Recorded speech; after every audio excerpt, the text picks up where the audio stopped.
Kyiv से पहले अब यूरोप को तबाह करने जा रहे हैं। पुतिन के लिए जर्मनी पहला टारगेट बन गया है। जर्मनी ने ज़ेलेंस्की के लिए जो किया वो पुतिन को बर्दाश्त नहीं हो रहा है। जब पुतिन को युद्ध में जीत दिखने लगी है, तब जर्मनी ने यूक्रेन को सबसे भयानक हथियारों से मदद का ऐलान कर दिया है। नेटो फोर्स ने भी रूस को लंबी दूरी तक मार करने वाली मिसाइलों से दहलाने का प्लान बना लिया है। ट्रंप की वॉर डील फ्लॉप होने के बाद रूस यूक्रेन युद्ध का सबसे विस्फोटक एपिसोड अब शुरू हो चुका है।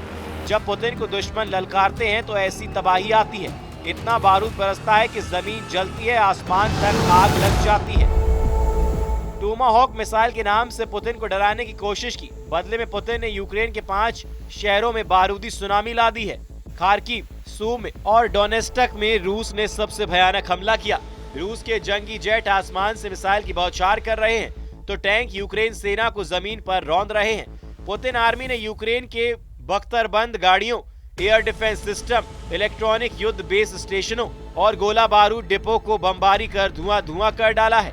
भीषण लड़ाई के नए एपिसोड में यूक्रेन आर्मी ने भी जोरदार पलटवार शुरू किया है। यूक्रेन की आर्म्ड फोर्सेस के जनरल स्टाफ ने दावा किया है कि रूस के ड्रोन कंट्रोल पॉइंट और एयर डिफेंस सिस्टम के बेस पर भयानक हमला कर भारी नुकसान पहुंचाया गया है।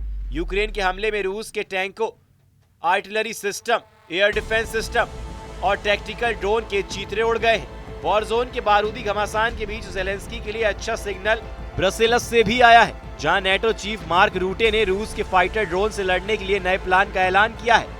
मार्क रूटे ने बताया कि नेटो और ईयू रूस के खिलाफ एंटी ड्रोन प्रोजेक्ट पर काम शुरू कर चुके हैं। बहुत जल्द पुतिन की ड्रोन पावर को बर्बाद किया जाएगा। नेटो पुतिन के हथियारों का तोड़ निकाल रहा है, तो जर्मनी ने यूक्रेन को युद्ध जीतने के लिए 2 बिलियन यूरो के पैकेज का ऐलान कर दिया है। जर्मनी की मदद से ज़ेलेंस्की को जो हथियार मिलने जा रहे हैं, उनसे पुतिन का दिमाग गर्म होना तय है। जर्मनी ने 2 बिलियन यूरो खर्च कर यूक्रेन को air defence system, patriot interceptor, radar system और प्रिसीजन गाइडेड आर्टिलरी रॉकेट और गोला बारूद देने का ऐलान किया है। उधर जर्मनी के रक्षा मंत्री बोरिस पिस्टोरियस का कहना है कि हम यूक्रेन के लिए अपना समर्थन जारी रखेंगे और उसका विस्तार करेंगे। नए अनुबंधों के साथ जर्मनी 2 बिलियन यूरो से अधिक की अतिरिक्त सहायता प्रदान करेगा। इसमें कुल 500 मिलियन अमेरिकी डॉलर का पैकेज शामिल होगा। ये पैकेज यूक्रेन की कई जरूरी आवश्यकताओं को पूरा करने के लिए है। ये air defence system, patriot interceptor, radar system और गाइडेड आर्टिलरी रॉकेट और गोला बारूद मुहैया करना है। पुतिन से डरकर यूरोपियन यूनियन खुलकर युद्ध में आ गई है, क्योंकि प्रेसिडेंट ट्रंप को अब पुतिन को समझाने का कोई रास्ता नहीं सूझ रहा है। ट्रंप ने अपनी बेबसी को बयां करते हुए एक बार फिर से पुतिन से युद्ध खत्म करने की अपील की है। ट्रंप ने ये तक कहा है कि जिस युद्ध को पुतिन 3 हफ्ते में जीत सकते थे, वो अंतहीन युद्ध बन चुका है। अमेरिकी राष्ट्रपति ट्रंप का दावा है कि हम राष्ट्रपति पुतिन से बस यही चाहते हैं कि इस जंग को रोके, यूक्रेनियों को मारना बंद करे और रूसियों को मारना बंद करे, क्योंकि ये बहुत सारे रूसियों को मार रहा है। फिर ये कि जंग से उनकी छवि अच्छी नहीं दिखाई देती है। ये एक युद्ध है जिसे उसे 1 सप्ताह में जीत लेना चाहिए था और अब वह 4थे वर्ष में जा रहा है। ऐसा नहीं लगता है कि यह बड़ी तथाकथित युद्ध मशीन अच्छा काम कर रही है। प्रेसिडेंट ट्रंप के सभी ऑफर को पुतिन पहले ही ठुकरा चुके हैं, जबकि ट्रंप दावा कर रहे हैं कि 2 महीने पहले उन्होंने वॉर डील फाइनल कर ली थी। ट्रंप पुरानी शर्तों पर पुतिन से युद्ध समझौते की अपील कर रहे हैं। साथ ही पुतिन के खिलाफ गुटबाजी भी तेज कर चुके हैं। तुर्की के राष्ट्रपति एर्दोआन को रूस यूक्रेन युद्ध रुकवाने का टेंडर देकर ट्रंप ने एक नया ट्विस्ट भी ले लिया है।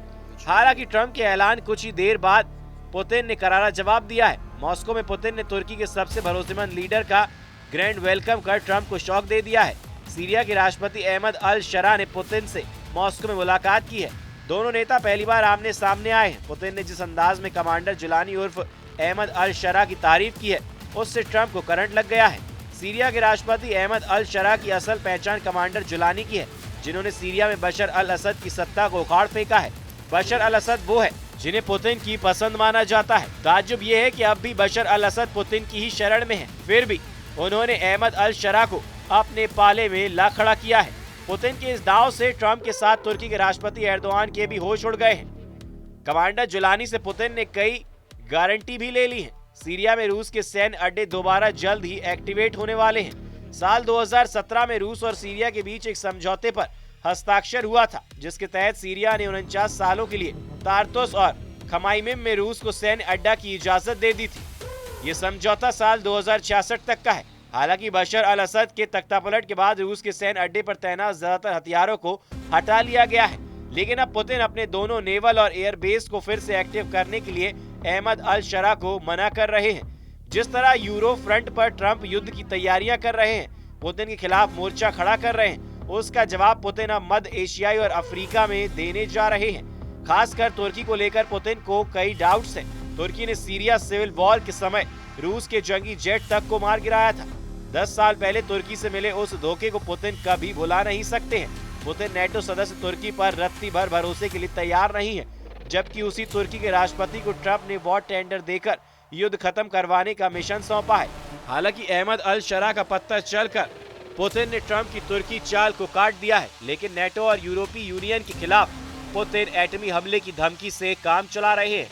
यूक्रेन को लॉन्ग रेंज मिसाइलों से मदद पहुंचाने वालों को एक बार फिर से रूस ने परमाणु हमले की चेतावनी दी है।